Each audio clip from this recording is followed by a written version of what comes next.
Dude. What's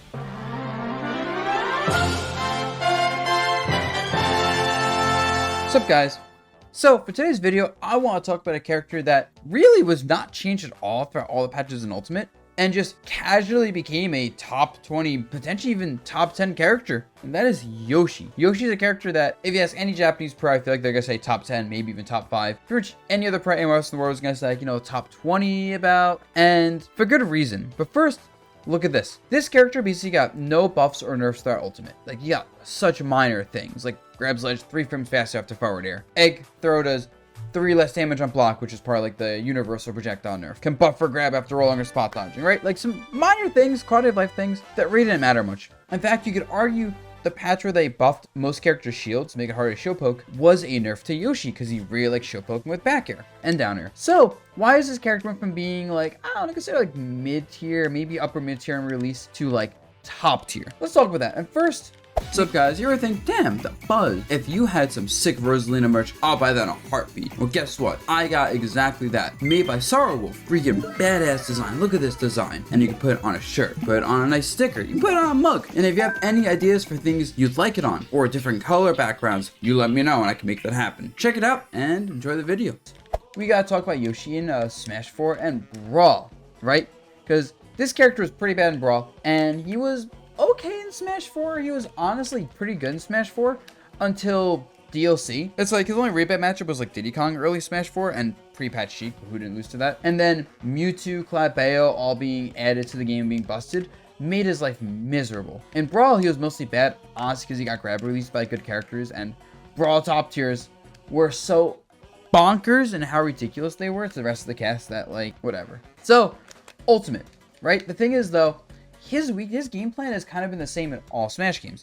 He wants to weave around, find an opening, land some aerials, and then just hit you with those aerials, set up some juggles, set up some edge guards, ledge traps. Like, his advantage state is pretty good and pretty well-rounded. And he's really good at hitting you and, like, just chasing you really quickly. Because he's always hit pretty hard. He's always had good frame data.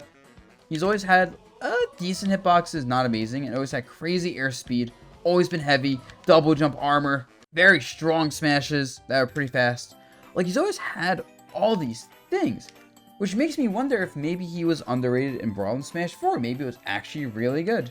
I mean, look at Melee, where it wasn't until AMS in the past few years showcased Yoshi isn't trash, guys. He can win majors. What happened with Yoshi? Why do I think he is good now? The biggest thing between games is that they gave him a much better combo game in Ultimate compared to Smash 4. Because in Smash 4, like, you definitely have to, like, up tilt, up air stuff, probably, falling up airs. But, like, you didn't have, like, the nonsense of, like, up air until, like, IDJ up air, up tilt, which I can't do properly.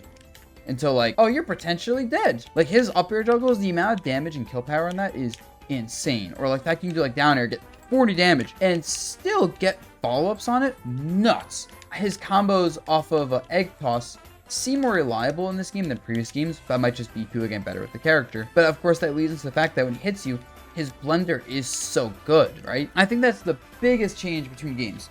But you would think, oh, you should get walled out easily by just people mashing aerials, right? Like, Palutena is considered a really bad matchup for Yoshi. I think it's still considered like one of, if not his worst matchups. At the same time, I feel like Yoshi players don't complain about it as much as they used to. That's not as big of an issue, right? Or all the massive sword aerial characters, right? Like, look at this game. Korra and Cloud, Aegis. Who else? There's a billion characters with massive sword aerials, right? Why is that not holding a character that traditionally hated getting zoned up at disjoints back so much? And to answer that, you have to look at the Japanese Yoshis, right? Because that's where the best Yoshis are. Yoshidora, potentially being a top 10 player in the world of Winter War events, in my opinion. Ron being an extremely good player that gets results. I'm sure there's a couple others in Japan I'm not thinking of.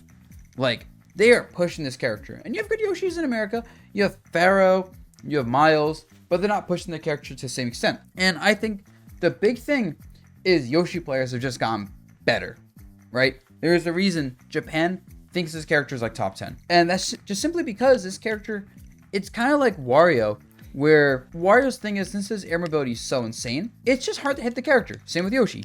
You just kind of jump around with Yoshi, like, look at this. I'm full hopping. Look at this forward drift on the full up and the backwards drift, right? Even if I just jump in place, that drift forward's insane. I can just be like, oh, I'm drifting. Nope, double jump, drift, drift, drift. And like, it's extremely hard to catch this character if he wants to run away, especially with platforms. I feel like you're not hitting this character with most of the cast when he wants to be unavoidable, which also means it's hard to hit him. It's hard to read when he wants to go in because he doesn't have to commit to his aerial approaches. A big part of getting better with this character is recognizing the timings you should and shouldn't approach. Because like, what if I'm here? I could fall off fair, right? But I could also do this and then just like double jump back. Or I could do this, double jump, and then drift in with a back air, right? Double jump, B reverse, catch you shielding in case you're respecting the back air. What if I just run off and do neutral B? Because having a command grab in the air is always amazing. Obviously, a lot of shared tools with Wario is why I compare them a lot. But it's like those are all amazing tools. The airspeed is an amazing tool that complements his command grab. The fact that he has crazy combos off his aerials. The fact that like this forward air is a pretty big hitbox. It's really scary. Back air is a multi that can show poke. It's very safe, especially because of his drift, right? Like he can be like jumping in with back air and drift back. So he can cover this space, but still space it effectively. He also can do like single back air and the stuff, which is I think still underused, to be honest, by Yoshi players. But like the fact is you have to commit to calling out his approaches with most characters by doing your anti-air. And most grounded anti-airs, like up tilts, while they're pretty fast, they still have lag, right? And if you jump at Yoshi, since he has more airspeed, if you jump in like you're whiffing your jump in, he's gonna be able to drift around your jump in and punish you. Especially because he has attack angles from everywhere. You're in front of him or below him, like forward air is good. Right next to him, nair. Back air covers like kind of below him and from pretty well. Up air, honestly, I guess it's mostly just like in front and on top of him. But then like down air is a really good like, oh, you completely whiff the air and I'm above you. 40 damage almost. And this is all to say, these are just aspects of his kit that people haven't gotten good at until recently with. But big thing is also this move right here, egg toss. This move is insane, right? Because you toss this out and there's a lot of angles, so it's very tricky to get used to it. I think this actually requires a lot of time to get used to using well. Like, I get free approaches, right? Not only am I going over certain things because I'm like popping in the air with it, but like if that hits you up, that had a lot of pop up for this percent, right? I do that. Now you have to escape my pressure. Like you block this, Yoshi's like flying at you while you're blocking this, right? Like that's super good. He hits you close enough, he can get combos off of this. Can I hit the egg toss, please? Pro player can't up you with Yoshi. News at 11. So that move really, it does so much for him, right?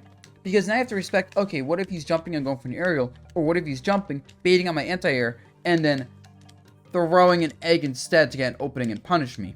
What if he just jumps and then he lands and dash attacks me? Because he also has good ground speed. It's not the fastest, but like him doing like run up, backwards up tilt.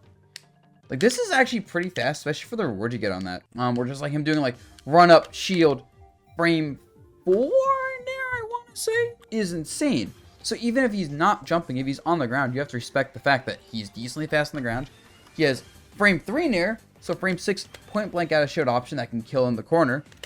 And it sets up his amazing edge guarding state because his edge guarding is absurd. And it's like, he has a lot of tools to punish you swinging as long as he is actively baiting out your attack. Like he can't passively wait for an opening.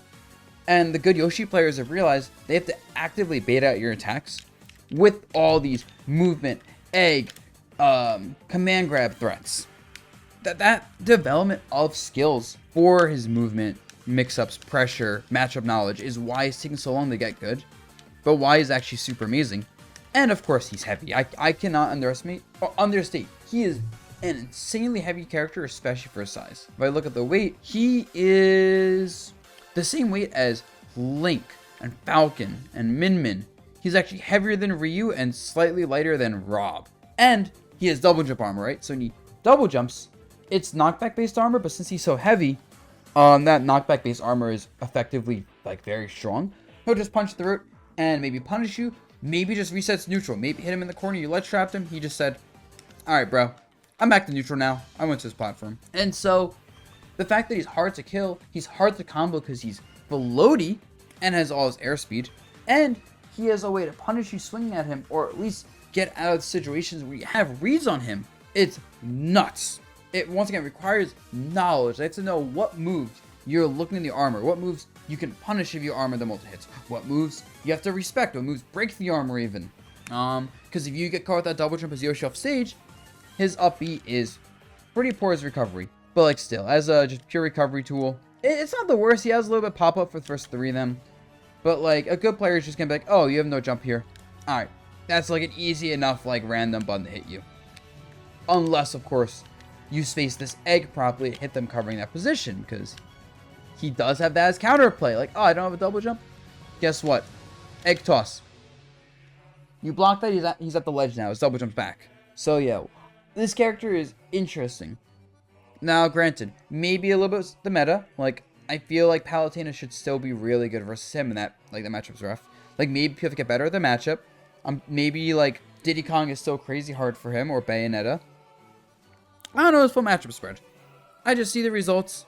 I see what the players are doing, and I'm like, I'm impressed. I'm like, they really figured him out. It reminds me of when Ultimate came out, and a player named Suarez, who used to be a prominent Yoshi player, I think he's quit at this point, he told me he thinks Yoshi's very good. And I was looking at him, and I'm like, I don't know, bro, you're a Yoshi player, you're biased. And he's like, no, dude, no. I said Yoshi wasn't that great in Smash 4 and Brawl, but I see it. He told me he sees the vision. He told me he could tell Yoshi's actually really good. It just requires a good enough player to play him.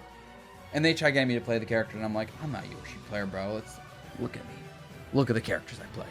Anyway, and so I think it's really cool that even 2018, like, people knew it was just a skill issue.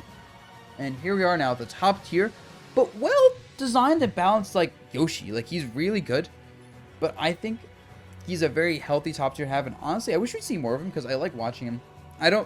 He's annoying to fight, sure, who isn't an ultimate, but like, he's fun. I think he's cool character design overall. Anyway, everyone, hope you thought this was interesting. Let me know your thoughts below, and let me know if you agree and think this character is really good, or maybe the Japanese players are carrying him. Maybe there's a lot of bad matchups that we just don't see people playing, which is lucky for Yoshi. Oh, before I actually go, if there's any characters you want to see videos on, let me know. Okay, peace out for real now.